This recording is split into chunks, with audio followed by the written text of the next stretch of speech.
Good morning, faithful listeners.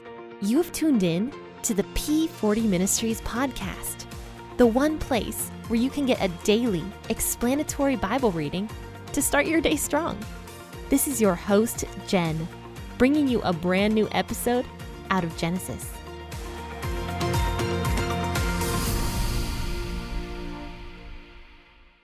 Hey, friends and faithful listeners, happy Friday, and thank you for choosing to tune into the P40 Ministries podcast this morning on this lovely Friday morning. And I hope that you have a fantastic weekend coming up. Let me know what you're doing this weekend. I know that it's Derby week this week here in America. So if you guys watch the Kentucky Derby, let me know. Or if you have any Derby parties or anything like that. I know some people actually do the Derby parties in their own homes and everyone dresses up and wears the big hats and everything. It's a lot of fun. We actually went to opening night of the Derby last Saturday, and it's not the same, but it's still a lot of fun, and we enjoy that a lot. But anyway, guys, let's go ahead and turn in our Bibles to Genesis chapter 48, and we will be reading verses 1 through 10 this morning. As always, I will be reading out of the WEB version or the World English Bible version, but you should read out of whatever version you're comfortable with reading out of. So let's go ahead and read these verses. After these things, someone said to Joseph, "Behold, your father is sick." He took with him his two sons, Manasseh and Ephraim. Someone told Jacob and said, "Behold, your son Joseph has come to see you." And Israel strengthened himself and sat on the bed. Jacob said to Joseph, "God Almighty appeared to me at Luz in the land of Canaan and blessed me, and said to me, Behold, I will make you fruitful and multiply you, and I will make of you a company of peoples, and will give this land to your offspring after you for an everlasting possession. Now your two sons, who were born to you in the land of Egypt before I came to you in Egypt, are mine. Ephraim and Manasseh, even as Reuben and Simeon, will be mine.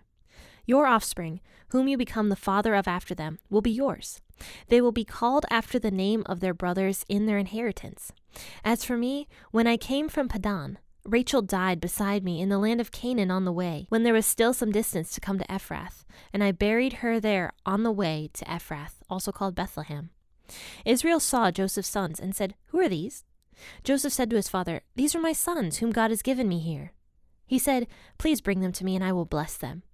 Now the eyes of Israel were dim for his age, so that he couldn't see well. Joseph brought them near to him, and he kissed them and embraced them. I mentioned on Wednesday when we talked about Genesis 47 that I wasn't sure if Jacob had died or not at the end of the chapter. Perhaps he could have, and this next chapter here, chapter 48, happened before the instance in Genesis 47, but one of the reasons I said that I wasn't sure if he had died or not at the end of the last chapter was just because I had read ahead and knew what was going to happen in Genesis 48. So obviously here, Jacob is still very much alive in Genesis 48, but he's very sick. And Joseph hears that his father is very sick by somebody, and someone tells Joseph, your father's sick, you should go see him. And this is all of God's words coming true, because if you remember when Joseph and Jacob had first met up, Jacob had had a dream from God saying that Joseph was actually going to be at Jacob's bedside when Jacob died. So this is all of God, of course, telling the truth and everything God's saying coming true. So it says here in verse 1 that Joseph went to go see him, and he actually brought his two sons, Manasseh and Ephraim, with him. Now, many people believe that Joseph did have more children than Manasseh and Ephraim, but since Manasseh and Ephraim were born to him before Jacob came to Egypt, this is the reason why he brought these two sons to go visit Jacob on his deathbed. And so it says here in verse 2 that somebody told Jacob that his son Joseph was here to see him. So it says that Israel strengthened himself. So he was very sick, he was very weak, and he was very old. He was 147 years old at this point. And so he strengthens himself with as much force as he can muster, and he sits up on his bed. And so Joseph comes in to see Jacob, comes into the tent or wherever they're living, and it says that Jacob said to Joseph at this point, God Almighty appeared to me at Luz in the land of Canaan and blessed me and said to me, I will make you fruitful, I will multiply you, I will make you a company of peoples, and I will give you this land to your offspring after you for an everlasting possession. So he's telling Joseph all of this stuff because Joseph is this Egyptian official. I personally believe that Jacob does not want Joseph to forget his roots, to forget that he has the land of Canaan as an everlasting possession. I think Jacob, in a sense, wants Joseph to want to return to Canaan at one point and want to have that land that he was blessed with. I was also reading somewhere that, I don't know if this is true or not, but some people believe that Jacob even thought of Joseph as his firstborn son. Because technically, and I can kind of see where they're coming from. Technically, Rachel was Jacob's only lawful wife, in a sense. Leah was not supposed to be married to Jacob, and neither was Bilhah or Zilpah, which were Jacob's concubines.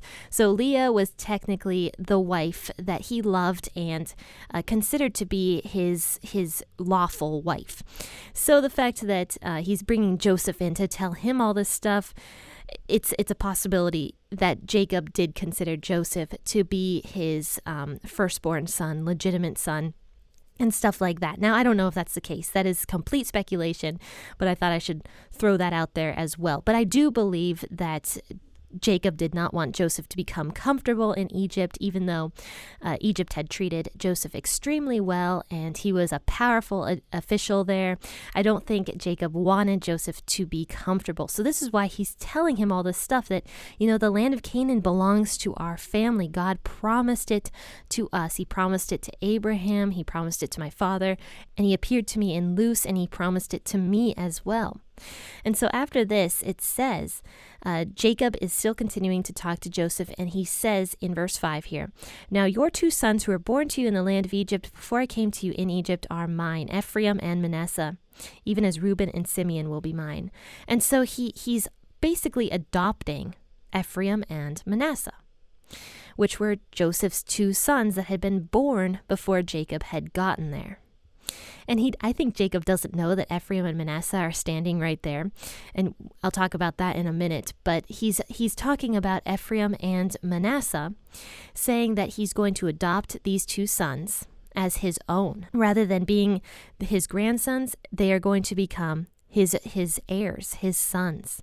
And I think part of the reason he did this was to honor Rachel, because here's what he says next. As for me, when I came from Padan Aram, Rachel died beside me in the land of Canaan on the way when there was still some distance to come to Ephrath, and I buried her there on the way to Ephrath, also called Bethlehem. He probably wanted more kids by Rachel, who was his favorite wife. We know all about Rachel and Jacob and Leah and their stories and how ridiculous their entire family dynamic really was and everything like that.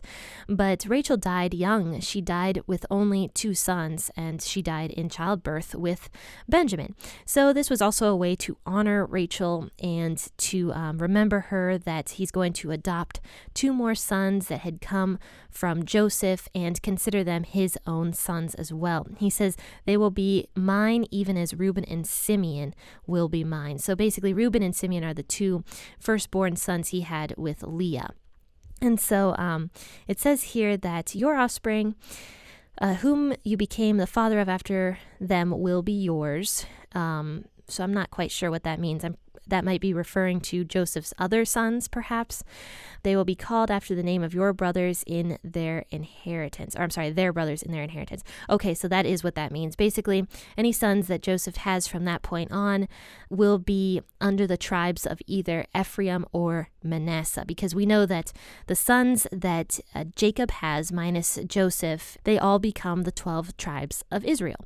So Manasseh and Ephraim, though they are actually Jacob's grandsons, also become the tribes of Israel. And so he says that any of Joseph's children from then on will become part of the tribe of either Ephraim or Manasseh. And so it says here that Israel saw Joseph's sons and said, who are these? And when I first read that, I was perplexed. I'm like, wait a second, how does he not remember? And my first thought was, he's old and he can't remember things, but that wasn't the case. It says here in verse 10 that Israel was actually going blind. So he didn't realize that Ephraim and Manasseh were standing there with Joseph. He could probably see their shadows and everything and realize that there were somebody with Joseph there, but he didn't realize that these were actually Ephraim and Manasseh, and he had just been talking about them to Joseph's face and to Ephraim and Manasseh's face, actually. And so he asks Joseph, he's like, who's with you? And so Joseph says to his father, they are my sons whom God has given me here. And so it says after that Jacob asked Joseph to bring the children to him. Now, these weren't really children at this point. They would have been probably young men, 20-year-old men, or at least old teenagers at this point. Older teenagers, I should say, at this point, because we know that Jacob had been in Egypt for 17 years, and these children were born before Jacob even got there. So yes, these kids here were now in their 20s, probably. And so it says here in verse 10 that Israel had been going blind for some time. He couldn't see very well. And so Joseph brought the children to him because, Jacob couldn't get up to greet his grandchildren. He was very sick.